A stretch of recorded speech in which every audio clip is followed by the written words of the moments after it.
बोकारो झारखंड का एक खूबसूरत जिला। प्रकृति ने इस जिले को खूब दिया भी है। जल जंगल पहाड़ का सौंदर्य, खान खदान की सामग्री। इसी जिला में देश का सबसे बड़ा स्टील कारखाना, हजारों एकड़ में फैले इस स्टील कारखाना ने इस जिले को अलग पहचान दी। बोकारो स्टील सिटी बन गया। इसी वैभव की कोख में छिपी है गरीबी, विस्थापन का दर्द, घर बार उजड़ गया, बेबस जिंदगियां। तभी तो दिसुम गुरु शिबू सोरेन ने अपनी जल जंगल जमीन की लड़ाई इसी बोकारो के जैना मोड़ से शुरू की थी। आदिवासी संघर्ष मोर्चा बनाकर ठेकेदारों और बिचौलियों के खिलाफ विस्थापन की लड़ाई लड़ी। खैर, आप ये सोच रहे होंगे कि आज मैं आपको ये बातें क्यों बता रही हूँ। इसलिए बता रही कि आज इसी विस्थापितों के खान खद्दान के इलाके में रह रहे लोगों का हिस्सा बिचौलियों और अफसरों की जोड़ी डकार रही है। इसी बोकारो जिले में भ्रष्टाचार का खुला खेल चल रहा है। आम लोगों के हिस्से के पैसे से काली कमाई का खेल धड़ल्ले से खेला जा रहा। नमस्कार, मेरा नाम प्रियंका मिश्रा है और आप देख रहे हैं एयर नाउ। आज फिर हम बात कर रहे हैं झारखंड के सबसे बड़े घोटाले यानी कि डीएमएफटी की। पिछले एपिसोड में मैंने बताया कि 100 करोड़ नहीं, 200 करोड़ नहीं, बल्कि 16,000 करोड़ रुपए इस डीएमएफटी फंड में पिछले 10 वर्षों में खनिज रॉयल्टी यानी कि खनिज का पैसा जमा हुआ। बात बोकारो की हो रही है तो जब से डीएमएफटी का नया प्रावधान आया यानी कि 2015 में जब ये एक्ट लाया गया तो 2016 से इस फंड में पैसे जमा होने लगे।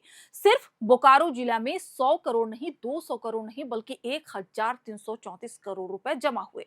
मोटी रकम और भ्रष्टाचार का फिर बड़ा गेम प्लान शुरू कर दिया गया। ये पैसे थे बोकारो के विस्थापितों, खान खद्दान वाले क्षेत्रों में रहने वाले लोगों की मुश्किलों को आसान करने के लिए।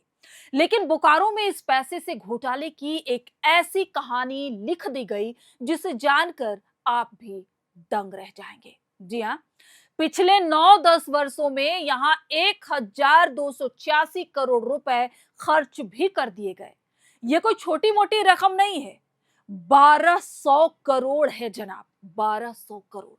डीएमएफटी फंड के इस पैसे से 1178 योजनाओं की स्वीकृति भी दे दी गई। जितना बड़ा पैसा लूट के लिए वैसी ही निराली योजना भी बनाई गई। पिछले 9-10 वर्षों में इस जिले में हुक्मरान यानी कि उपायुक्त बदले, लेकिन खेल बदस्तूर जारी रहा। चलिए आपको बताते हैं कि पिछले 10 वर्षों में यानी जब से डीएमएफटी चालू हुआ उस दौरान डीएमएफटी फंड का जिम्मा किनके किनके हाथ में रहा। सबसे पहले आते हैं राय महिमापत रे, कृष्णानंद झा, मृत्युंजय वर्णवाल, मुकेश कुमार, राजेश कुमार सिंह, शैलेश कुमार चौरसिया और विजया जाधव। वर्तमान में अजय नाथ झा जिले के उपायुक्त हैं। मैं सभी उपायुक्तों के कार्यकाल पर सवाल नहीं उठा रही, लेकिन इसकी गहनता से जांच होनी चाहिए ताकि भ्रष्टाचार में लिप्त हुक्मरान का चेहरा बेनकाब हो, जिसने गरीबों को भ्रष्टाचार की काली चादर ओढ़ाकर उनकी हकमारी कर करोड़ों रुपए डकार लिए। विजया जाधव के कार्यकाल में गड़बड़ी की शिकायतें सामने आ रही है। भ्रष्टाचार का बड़ा खेल खेला गया। डीएमएफटी फंड के खर्च के लिए कायदे कानून ताक पर रख दिए गए। अरबों रुपए का शॉर्ट टेंडर हुआ। मनमाने तरीके से अपने चहेते कंपनियों को काम बांट दिए गए। आरोप है कि 600 करोड़ रुपए से ज्यादा का काम उन कंपनियों को दे दिया गया।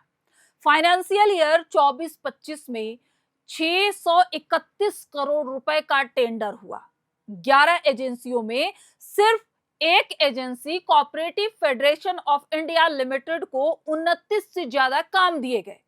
आपको मैं ये बता दूं कि सूचना अधिकार से लिए गए जानकारी जिसकी शिकायत राष्ट्रपति तक को की गई है और मामला हाई कोर्ट में भी चल रहा है। मैं उन्हीं दस्तावेजों के आधार पर आपको ये जानकारी दे रही। फाइनेंशियल ईयर 2016-17 से 2025-26 तक रेवड़ियों की तरह 17 एजेंसियों को 4 अरब से ज्यादा का वर्क ऑर्डर सिर्फ बोकारो जिला को दिया गया। सोचिए, 4 अरब सिर्फ एक जिले को, ये कोई छोटी मोटी रकम नहीं है, 4 अरब।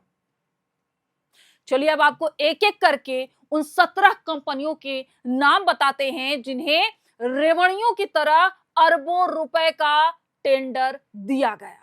आपकी स्क्रीन पर एक एक करके हम कंपनियों के नाम दिखा रहे हैं। पहली कंपनी है national cooperative consumer federation of India limited Ranchi, दूसरा है संस्कारा रांची, तीसरा डिलीगेंट सर्विस, चौथा है प्रकाश जिरोक्स, पांचवा ARI फैब्रिकेशन रांची, छठा त्रिनेत्र एंटरप्राइजेज हजारीबाग, चौथा है Ariha trading and infra private limited, आठवां है हिंदुस्तान इंजीनियरिंग एंड कॉन्ट्रैक्टर्स, नौवां है मिस्टर अरिहंत, दसवां है Vega power Seltech solution LLP, 11वां है MS Vega power private limited Sundargarh Orissa, 12वां है electronic sector skills council of India, 13वां है इंस्ट्रूमेंटेशन ऑटोमेशन सर्विलांसेज कम्युनिकेशन, 14वां है agriculture skill council of India, 15वां है कैरियर प्लस एजुकेशनल सोसाइटी, 16वां है धुरीना वेंचर्स प्राइवेट लिमिटेड, 17वां है national council of handloom and handcraft development. यही वह 17 कंपनियां हैं जिन पर हुक्मरान मेहरबान होकर अरबों रुपए का टेंडर अलॉट कर दिया। मापदंडों को ताक पर रखकर ऊंचे दामों में सामानों की खरीदारी की गई।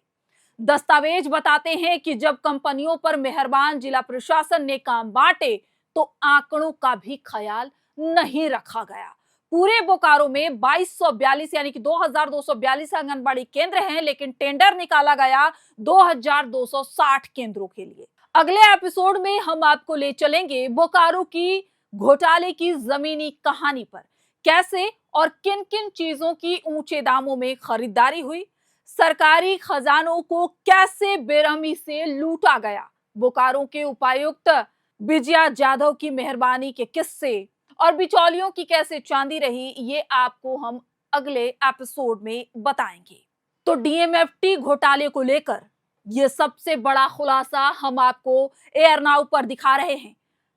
कड़ी बाई कड़ी हम परत दर परत हर जिलों की सच्चाई आप तक लेकर आएंगे कि आपके जिले, जो झारखंड के जिले हैं, आपके जिले में कितनी राशि आई है DMFT फंड में, जो जिलों में लोगों के ऊपर खर्च करने के लिए दिए गए थे, उन राशि का कैसे बंदरबाट किया गया, आपके हक को फाइलों में दर्शाकर उन पैसों का किस तरह से बंदरबाट किया गया, अपने चहेतों के बीच उसे बांट दिया गया। आपके करोड़ों रुपए जो आपकी मेहनत के लिए थे, आपकी जिंदगी को सुधारने के लिए थे, उन पैसों का कैसे बंदरबाट किया गया, और वही अधिकारी जो सिस्टम में बैठा है कि वो आपकी जिंदगी सुधार सके, उसने ही आपके हक को लूट लिया है, आपके पैसे को लूट लिया है।